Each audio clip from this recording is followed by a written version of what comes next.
Fox Sports Radio, FS1. Good stuff today. Joy Taylor is joining me. Joy, I am going to go somewhere I have never gone in all my years of doing this that I recall today. I'm going out on a leverage-soaked limb. Can you imagine this is going to be a little pro player, maybe? But that's what we love about you, Colin. You're always changing. You're always evolving. And we just found out a couple days ago, everybody loves us. Okay, I've said before, Uncle Colin is pro-player mobility. But I don't love, if you sign a contract, you got to live by the contract. I've signed contracts in my life. I don't love them, halfway through them. But, mostly we got contracts, blah, blah, blah. But Deshaun Watson should hold out of Houston. Absolutely. I don't care what his contract is. Hold out. They lied to you. They're dysfunctional, and you've been hit so many times, they've probably taken a 30-year career and thrown it into a dumpster in Houston. So Chris Sims played in the NFL, has inside information, and Deshaun Watson and his agent, according to Sims, have drawn a line in the sand. I've gotten some good information over the weekend by somebody I really trust that's connected with the situation. There's no way Deshaun Watson will play for the Houston Texans again. He will not do that. He is willing to sit out the year, from what I've been told, in this situation. And he should. Let's think about this. From Deshaun Watson's perspective, top 5-6 quarterback in the league. He won't get less talented if he sits out. He won't get hurt if he sits out. He won't forget to play quarterback if he sits out. And he won't lose any market value if he sits out. Now let's go to the Houston Texans if he sits out. They'll be unwatchable. Their merchandise sales will absolutely plummet.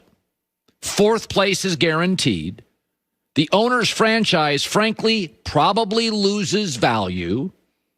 And it won't be nearly as attractive a place for free agents to go. Who wants to go to an 0-16 or 1-15 team? Lots of teams and lots of general managers are going to want Deshaun Watson. Nobody wanted the Houston Texans job. Nobody. That's why they hired a 65-year-old coordinator or a 65-year-old coach who'd never been a coordinator. Nobody wanted the job. Deshaun Watson's played 4 years, probably has 5 to 6 peak years left. It's becoming very much an Andrew Luck situation. They took years off his career. He got hit too much.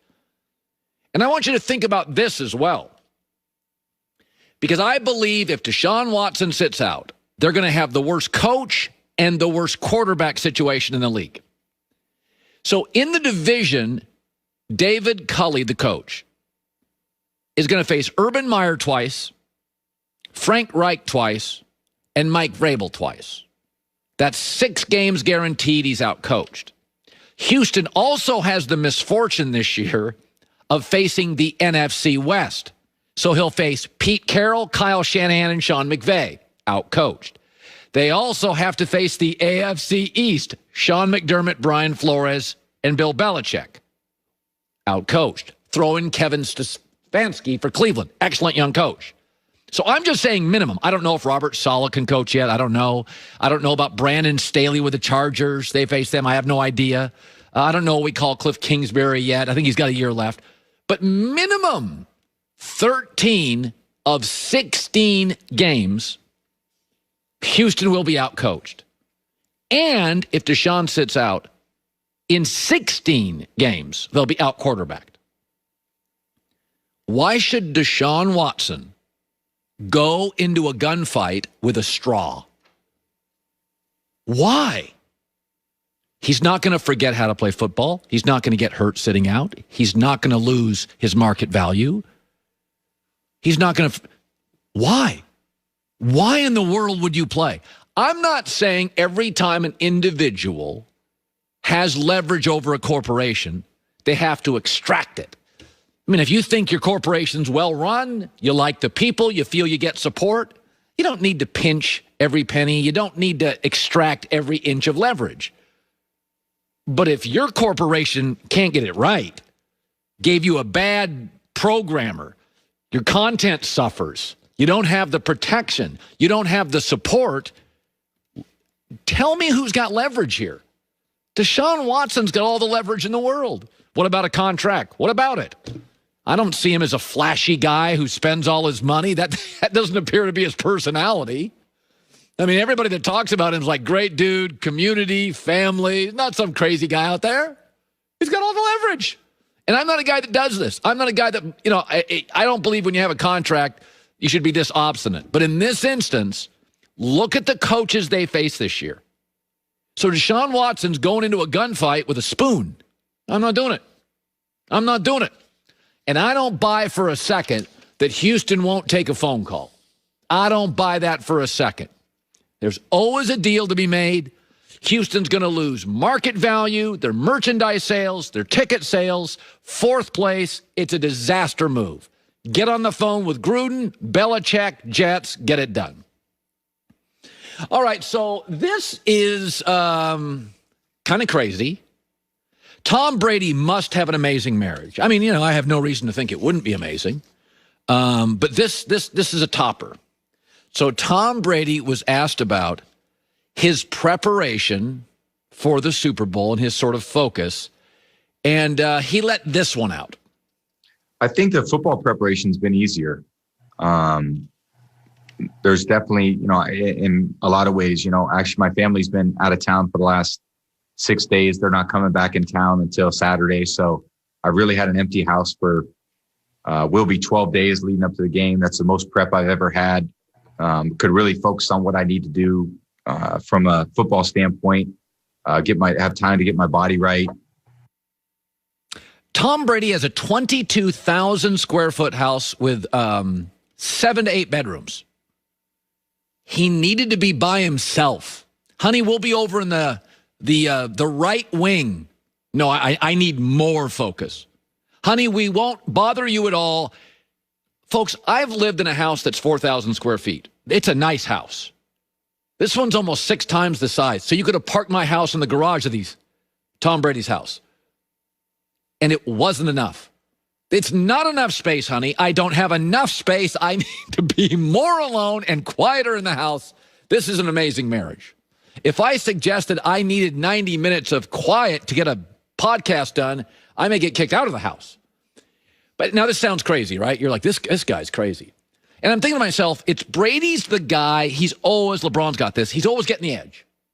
He's got the studio at home. He's got the fitness thing at home. He's got the Alex Guerrero. He's got his house to himself. I'm thinking, he's going to find one more edge as he gets older. As he gets older, he keeps finding an edge, an edge, an edge, an edge, an edge. And I thought to myself, would he really make the ultimate commitment? I'm not going to speak for women. I'll speak for men. Money matters. We often frame ourselves through that prism of money and success and professional greatness. You think this is crazy? And Tom's gotten every edge. He won't drink a beer in the season. Family has to leave for 12 days. What's the one edge teams have in the NFL that you only get it for about 4 years? Is when you draft a quarterback and he's on the rookie deal. Baker Mayfield. It's like an all-star team in Cleveland. I mean, literally, they have 2 great tight ends and 2 great receivers and 2 great running backs. You can only do that when a quarterback is on a rookie deal. That's how a Goff gets to the Super Bowl. Before they pay him, Russell Wilson, before they pay him. Remember the Seahawks brought on Cliff Averill and Percy Harvin and just be good. It's almost like situational players. Like just Percy Harvin played like in the Super Bowl. It was okay. They weren't paying Russell anything. Would Tom Brady, whose net worth, I looked it up, is $200 to $250 million. Giselle, his wife, has a net worth of $450 million. What if Tom Brady said, I want to be on a perpetual rookie quarterback contract? Don't pay me. How does it matter? Well, Jason Light's already an excellent drafter. I mean, if you go look at Tampa's history last 4 or 5 years, they draft really well. But it would give Tom the free agent edge over Rodgers and Russell Wilson and a Matt Stafford in L.A., it would give Brady the free agent edge. You're paying Aaron Rodgers $35. You're paying Russell Wilson $35. In a year, you're going to be paying Patrick Mahomes $29. Brady makes $4. And just says, this is what Tom does. I mean, doesn't it sound ridiculous? 8 bedrooms, 22,000 square feet. They left for 12 days. Is that any more ridiculous than just put me on a perpetual rookie quarterback contract? We have talent. My general manager's a great drafter of talent. Now we can cherry pick 3 free agents a year. The dude is like next level commitment. That would be, and he's taken pay cuts. So it's not like he hasn't considered this. When he was the best quarterback in his prime, he took pay cuts. Just something to think about. You think it's crazy what I'm suggesting? I'm saying 12,000 square feet, I need more silence, is even crazier. That's a heck of a marriage. Coming up next, a lot of times, thankfully I have the support of Joy Taylor, a shoulder to cry on. I am often mocked and poked by my critics, and a couple of days ago I